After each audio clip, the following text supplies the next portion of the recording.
Hello friends, welcome to my channel. दोस्तों, आज की इस वीडियो में हम बात करने वाले हैं आर्टिकल का प्रोनाउंसिएशन के बारे में। कि जी हाँ दोस्तों, इंग्लिश ग्रामर में एक चैप्टर है आर्टिकल्स, और आर्टिकल्स तीन होता है। जैसे कि देखिए, पहला है THE, इसको द पढ़ते हैं और दी भी पढ़ते हैं। फिर नेक्स्ट है ए, इसको ए भी पढ़ते हैं और अ भी पढ़ते हैं।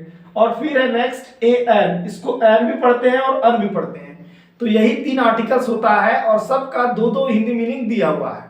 अब हमें ये जानना है कि किस टाइम हमें इसको क्या पढ़ना है। तो इसके लिए आप वीडियो को शुरू से लास्ट तक देखिए, तब आपको समझ में आ जाएगा। तो चलिए शुरू करते हैं। तो सबसे पहले मैं बताता हूं कि THE को दी कब पढ़ते हैं। तो इसके लिए मैंने एक रूल दिया हुआ है कि वोवल स्टार्टिंग नाउन्स, मतलब वैसा नाउन यानी वैसा थिंग्स जिसको जब हम पढ़ेंगे तो उसका फर्स्ट लेटर जो होगा वो वोवल साउंड का होगा। वोवल साउंड का मतलब जैसे कि आ, मेकर, आ, हर्षई, दीर्घई, ये सब होता है, ये वोवल साउंड होगा।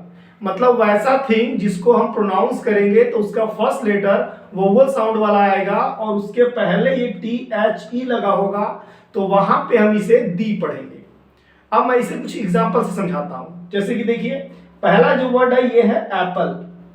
तो एप्पल को जब पढ़ते हैं तो एप्पल में फर्स्ट लेटर क्या आ रहा है? ए आ रहा है, और ए को हम लोग ए पढ़ रहे हैं। तो ए क्या है? वोवल साउंड है।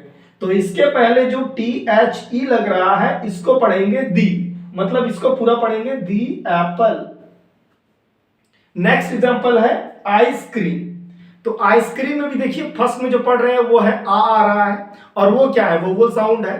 तो इसको पढ़ेंगे दी आइसक्रीम। नेक्स्ट इसी तरह है एंड। एंड में देखिए ए आ रहा है और इसको पढ़ रहे हैं तो फर्स्ट लेटर आ रहा है ए, जो कि क्या है? एक वोवल साउंड है, और इसमें भी पढ़ेंगे हम दी एंड। उसी तरह से अम्ब्रेला भी है, तो दी अम्ब्रेला।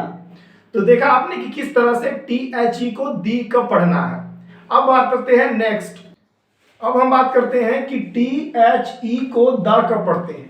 तो इसका रूल मैंने दिया है कॉन्सोनेंट स्टार्टिंग नाउन्स, मतलब वैसा वर्ड, वैसा नाउन जिसका हम पढ़ेंगे तो उसका फर्स्ट लेटर जो होगा वो कॉन्सोनेंट साउंड का होगा। तो वैसा वर्ड में जब THE लगा होगा तो उसको द पढ़ेंगे। जैसे कॉन्सोनेंट साउंड का मतलब हो गया, जैसे क ख का जो लेटर होता है यही होता है कॉन्सोनेंट साउंड। अब मैं आपको कुछ एग्जांपल से समझाता हूं। जैसे पहला एग्जांपल है बुक। तो बुक में देख रहे हैं कि बुक जब पढ़ते हैं तो शुरू में आता है बा, और बा क्या है? कॉन्सोनेंट साउंड है। तो इसी वजह से अगर यहाँ पे इसके पहले THE लगा है तो इसको पढ़ेंगे द, मतलब बोलेंगे द बुक। उसी तरह नेक्स्ट है हाउस। हाउस में भी देख रहे हैं कि पढ़ रहे हैं तो फर्स्ट लेटर आ रहा है हा। तो यहां पर भी जो THE है इसको पढ़ेंगे द, जैसे द हाउस। सेम उसी तरह से द पेन, फिर नेक्स्ट है द चेयर। तो इस तरह से इन सब कंडीशन में हम THE को यहां पे द पढ़ेंगे। अब मैं आपको बताता हूं कि ए को ए कब पढ़ना है। इसके लिए मैंने एक रूल बताया है कि रीडिंग बुक, न्यूज़पेपर, स्टोरी।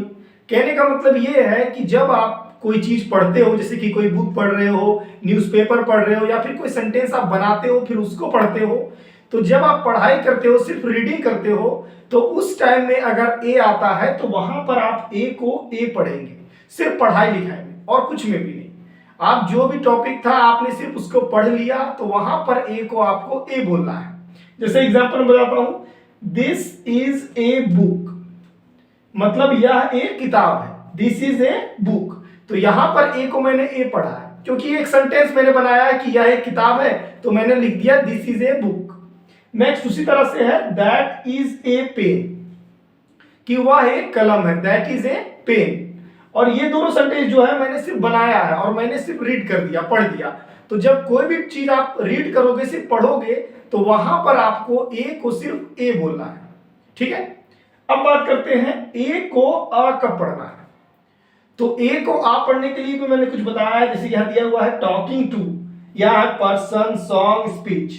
इस तरह कहने का मतलब है कि जब आप किसी से इंग्लिश में बातचीत करते हो, इंग्लिश सॉन्ग्स गाते हो, इंग्लिश सॉन्ग सब बोलते हो, या फिर आप कोई स्पीच देते हो इंग्लिश में, तो उस टाइम में क्या होता है कि जब आप इंग्लिश से किसी से बातचीत करोगे इंग्लिश से, तो वहां पे आपको ए को आ पढ़ना है। स्पेशल बातचीत पे जब आप किसी से इंग्लिश में बातचीत करते हो तो वहां पे आपको ए को आ पढ़ना है।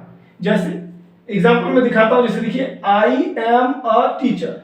जैसे फॉर एग्जांपल कहता हूं, जब आपसे कोई पूछता है कि व्हाट डू यू डू, या फिर बोलता है व्हाट आर यू, तो आप अपना प्रोफेशन बताते हो कि आप क्या हो। तो जैसे मैंने एक एग्जांपल लिखा है, आई एम अ टीचर, मतलब मैं एक शिक्षक हूं। तो यहां पर मैंने ए को आ पढ़ा, क्योंकि जब कोई आपसे इंग्लिश से सवाल पूछता है तो उसका जवाब भी आप इंग्लिश से देते हो। तो यहां पर ए को मैंने आ पढ़ा है, तो जब आप इंग्लिश से बातचीत करोगे तो वहां पर ए को आप आ बोलोगे, ठीक है।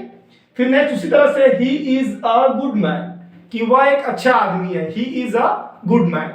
तो आई होप समझ गए होंगे कि किस जगह पे ए को ए पढ़ना है और किस जगह पे ए को आ पढ़ना है। अब बात करते हैं एन के बारे में। अब मैं आपको बताता हूं ए एन के बारे में। ए एन को हम पढ़ते हैं एन, अब ये कब पढ़ते हैं ये मैं बताता हूं। तो इसमें भी सेम कंडीशन वही है जो कि ए के साथ था, कि जब कोई चीज आप रीडिंग करते हो, कोई न्यूज़पेपर, कोई स्टोरी बुक या कुछ लिख कर ट्रांसलेट करके उसके बाद आप पढ़ते हो, तो रीडिंग करने में आप वहां पे ए एन का यूज एन के रूप में करेंगे, मतलब वहां पे आप ए एन को एन पढ़ेंगे, ठीक है। जैसे एग्जांपल है, दिस इज एन एप्पल, यह एक सेब है। नेक्स्ट है, दैट इज एन अम्ब्रेला, वह एक छाता है। तो ये दोनों मैंने सेंटेंस बनाया और यहां पर ए एन को एन पढ़ा। तो सिंपल सा है कि आप कोई भी चीज रीड करते हो तो रीड करने में आप ए एन को एन ही पढ़ेंगे। अब बात करते हैं ए एन को अन कब पढ़ेंगे।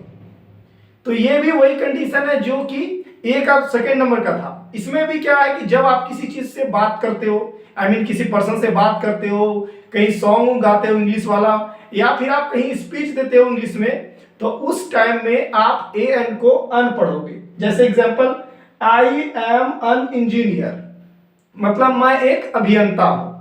या फिर he is an old man, वह एक बूढ़ा आदमी है। तो कहने का मतलब है कि यहां पर ए एन का जो यूज हो रहा है, यहां पर ए एन को अन पढ़ना है जब आप इंग्लिश से किसी से बातचीत कर रहे हो तब। आई होप आपको समझ में आ गया होगा कि किस तरह से किस आर्टिकल का कौन सा मीनिंग हमें बोलना है। आई होप ये टॉपिक आपको समझ में आ गया होगा। समझ में आया तो वीडियो को लाइक करें और चैनल को सब्सक्राइब कर दें, साथ ही वीडियो को शेयर करें। आज के लिए बस इतना ही, मिलते हैं फिर किसी नेक्स्ट वीडियो में, तब तक के लिए goodbye, have a nice day.